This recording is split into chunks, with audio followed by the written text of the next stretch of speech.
taking what you learned in childhood, and now that's coming with you into adulthood. And so now these things are intensified. These things are, getting worse. And you don't even realize it. You don't even know where it came from. That's why it's important. Yo, what's goody, Latrell in a hoodie. And welcome to another episode of the Brother Next Door podcast, where we talk about finance, personal development, and skills to get you further in life, the actual steps, and my own personal experiences. In this episode, that is exactly what we're talking about, is my own personal experience with my inner voice. And so this week has been tough, as far from a standpoint of just inner voice in the gym. It is my spring break for school, last spring break ever, which is cool, which is exciting. But it wasn't much of a spring break because I still had to work full time at my job. And so it was battling with that entitlement of feeling like I needed an actual break, but at the same time, one, I didn't even take it because I had the days to take off work, but I was like, there's no true need to actually take off. And so I didn't. And so that's one on me anyway to begin with for not taking off this week. But number two, it was just battling that I really should be off, but I'm not. And so that spilled over into the work I was producing at work, as well as at the gym. And so yesterday was the most rewarding, the best I've ever felt when it came to finishing a workout. Or what was that? That was 2 days ago. My bad, that was 2 days ago. Was the most rewarding leg workout I've ever done. Not because it was challenging physically and I got through it, but for the mere fact that I was battling my inner voice every step of the way. And so from the squats to the lunges to the leg extensions to the leg curls, all of it, every single part of it, all the way to the very end when I was doing my calf raises, every part of it, I was like, I don't really need to do this. I don't have to do this. What do you need to do this for? Just go home. You're not feeling well. You're tired. You just finished a long day of work. It's time to go home. But I kept pushing myself. I kept telling myself, Latrell, what do you want to be? What do you want to look like in the next couple of years, the next 5, 10 years, right? Not necessarily like the best physique in the world, but do you really want to let yourself go? Do you really want to move backwards over these next 5 years? And so that's the internal dialogue I had with myself, was battling who I currently was and who I see myself today and who I see myself in the future and who I want to be, right? And so it's just battling like, bro, you good now. Like, you don't have to work out if you don't want to. That, that mindset of being comfortable and wanting to be comfortable, but also battling, hey, you still got to put in work though. Like, just because you're there doesn't mean you could just keep it by not putting in work. And especially when it comes to legs, there's so much more work I do want to do from a strength standpoint that I need to continue progressing, continue to put in work when it comes to my legs. And so that's why I say it was the most rewarding leg workout I've done, was because every step of the way I had to battle that internal mindset of, bro, you good. Like, just go ahead and leave. Like, this last little set in, and then you can go ahead and dip. And so it makes sense. It makes sense why people struggle in the gym. I've been working out for I don't even know, 12 plus years now. And so I kind of lost that mindset and lost that feeling of not truly wanting to finish a workout, not truly wanting to go to the gym. Like, there's days where I didn't want to go, but then as soon as I showed up and got the workout, started getting into the workout, I was straight, right? I was good. I was ready to go. And then there's some days where, it's a little bit tougher, but 2 days ago, every step, I don't know why I keep repeating myself, but every step of the way, I did not want to be there. And so just battling that just made me think of this inner voice that I've been talking about in previous episodes, and I think it's crucial, especially us as young adults, with us being so young and having a decent amount of time to figure out where we want to go in life and which direction we want to go and pivot and move.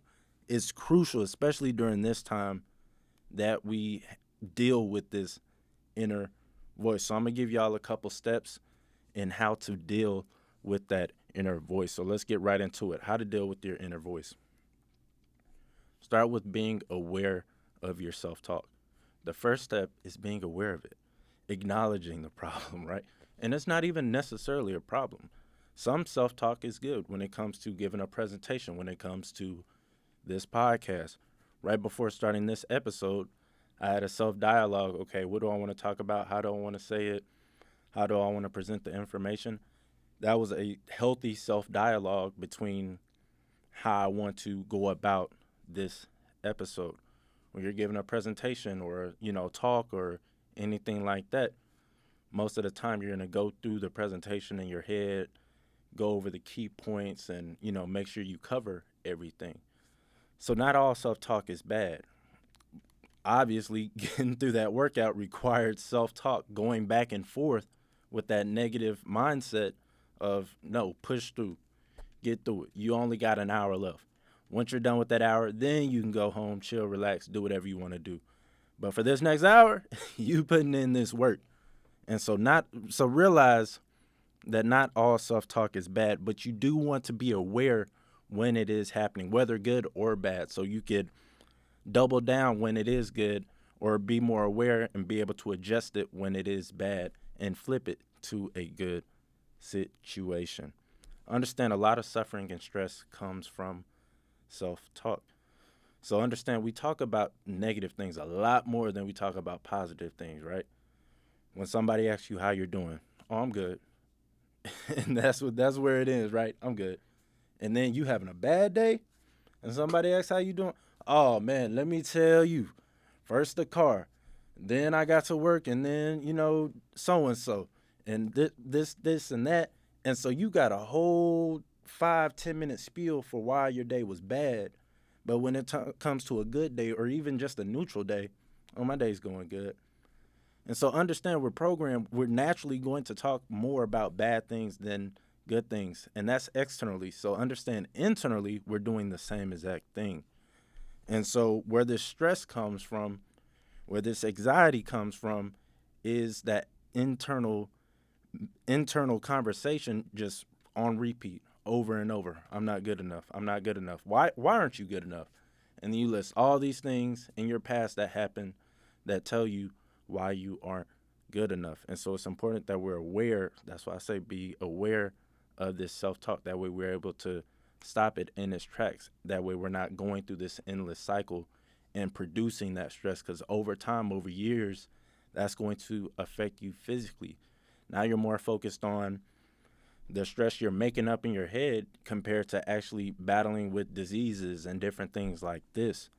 And so you want to be aware of this, this self-talk. Understand, figure out where your self-talk is coming from. Eric Tolle said, the reason why we get rid of the negative thinking, the reason why we can't get rid of the negative thinking is because it's a part of our story that's tied directly to our identity. And we don't want to get rid of our identity, because then we have what? A loss of identity, and we don't know who we are. And so even tying it back to the gym, I was having a great conversation with my boy Jamie, and we caught up a couple weeks ago, and he said something that was just profound. And I was like, he was talking about his drumming and how, that was part of his identity, and he doesn't want to lose that touch with his drumming. And I was like, that's the same with me working out. Like, I don't want to lose that identity. I don't want to be that guy that's not, oh, that's the dude that works out. Oh, that's Latrell works out. Latrell stays in the gym. Like, I don't want to lose that identity. And so that helps me when, I feel like not going to the gym or anything like that. And so looking forward is like, yes, it's helpful, but it's also it can also be harmful in ways because now you're tying your whole, tying what you do and all these different things to this identity or how people perceive you or how people see you. And now you're taking that, internalizing it, and then, moving accordingly. Which, like I said, sometimes it's good. In the case of working out, I mean, there's benefits to it. So, it's not a negative thing in that aspect, but it can become a negative thing. So be aware of where that internal dialogue is coming from and be able to separate that from your identity. You are not these negative things that you keep telling yourself, right? Understand in 2020, and I'm about to butcher this name, I apologize. Dr. Malgarzada found that adults whose parents strongly disagreed on how to raise them experienced more intense internal dialogue. So now you have this external dialogue of parents going back and forth of how to raise you, what you should be doing, what you shouldn't be doing, what they should be doing, what they shouldn't be doing with you.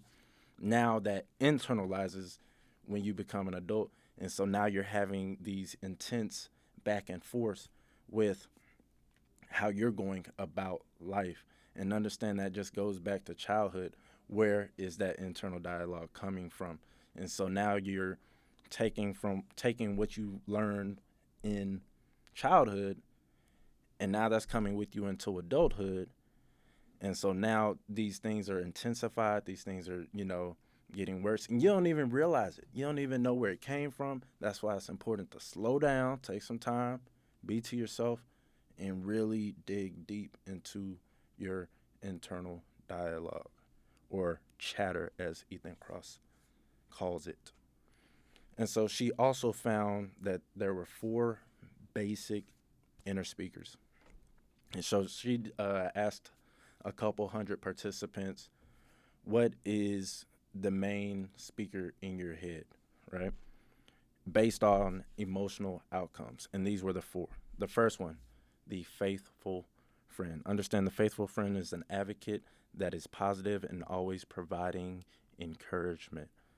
And so this is the person, once you do something good, hey, great job, keep it up. You run a marathon, you do a race, you start your podcast, you finish school, all these different things, and you feel good about yourself, right? That's that friend.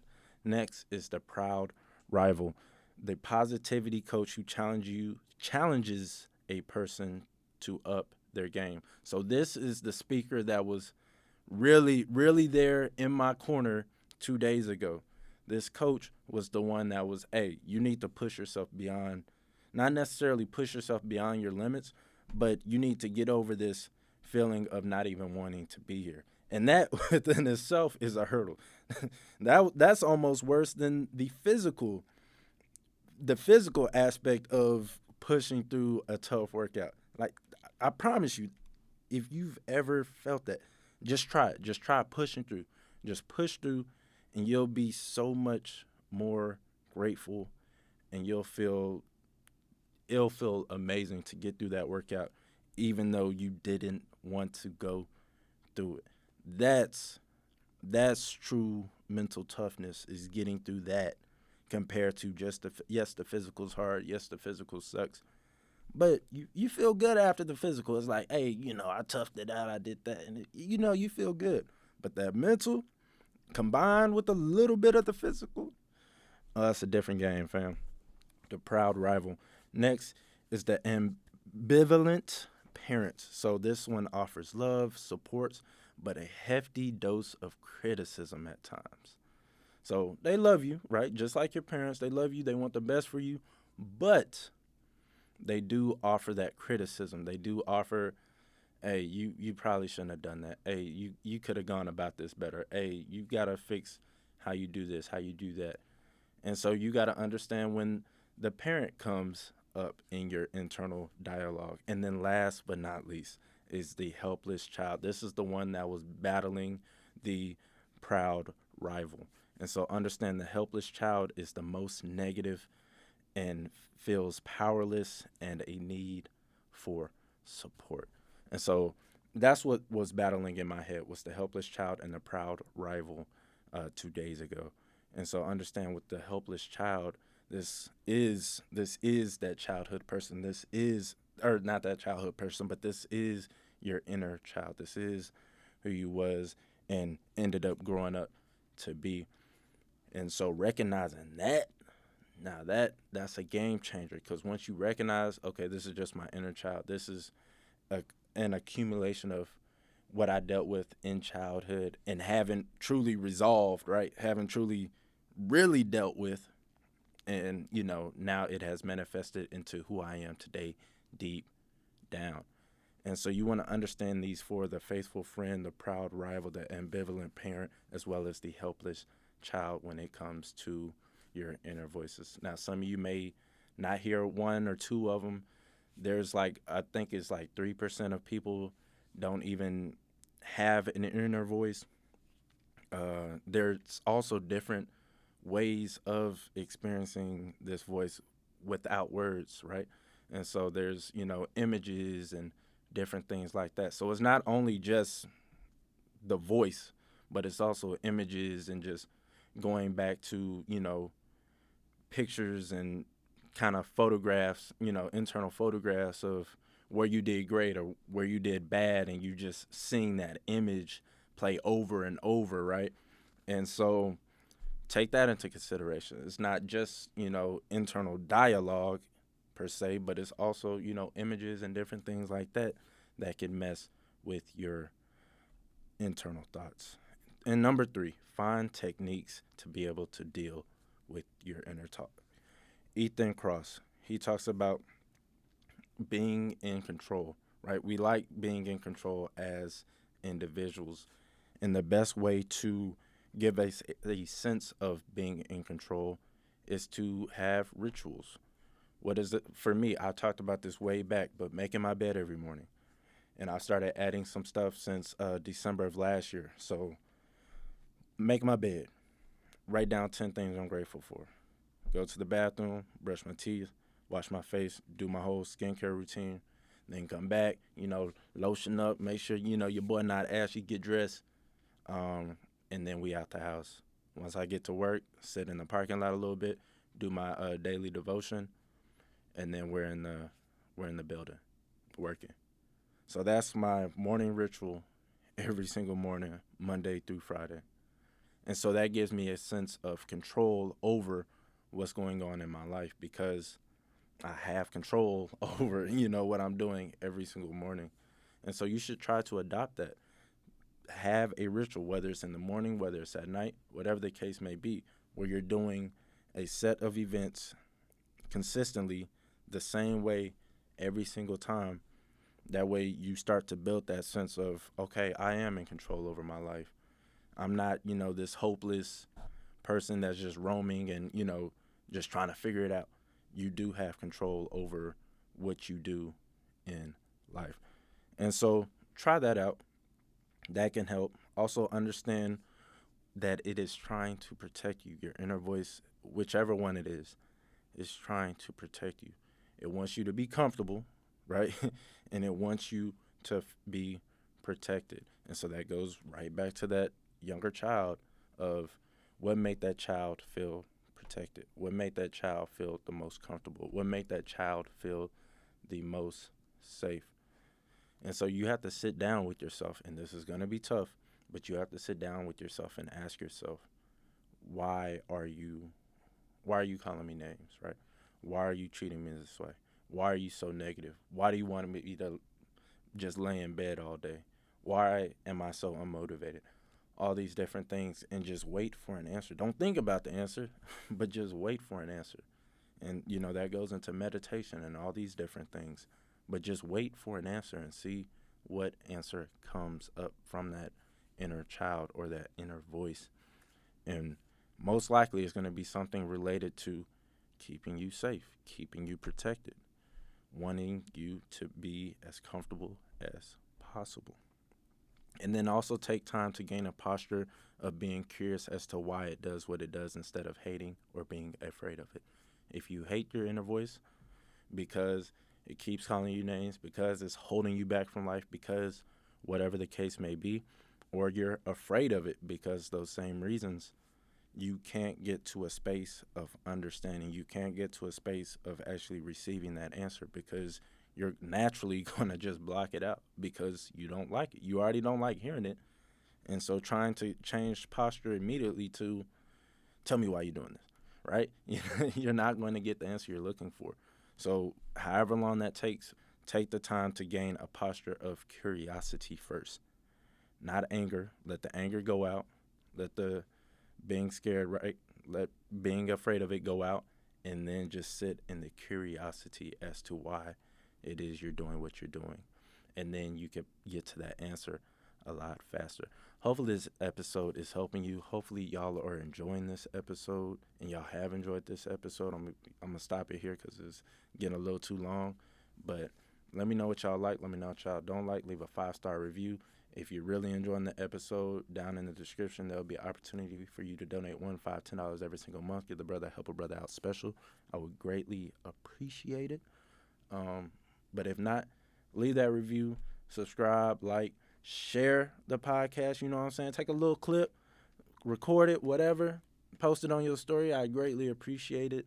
Let's get this word out because I'm truly, truly trying to get out the best information I possibly can to you guys to help you guys in your young adult life while I'm going through it, right? About to graduate, about to really go into full-time, real life adulthood after this graduation, working really 40 hours a week and all this good stuff.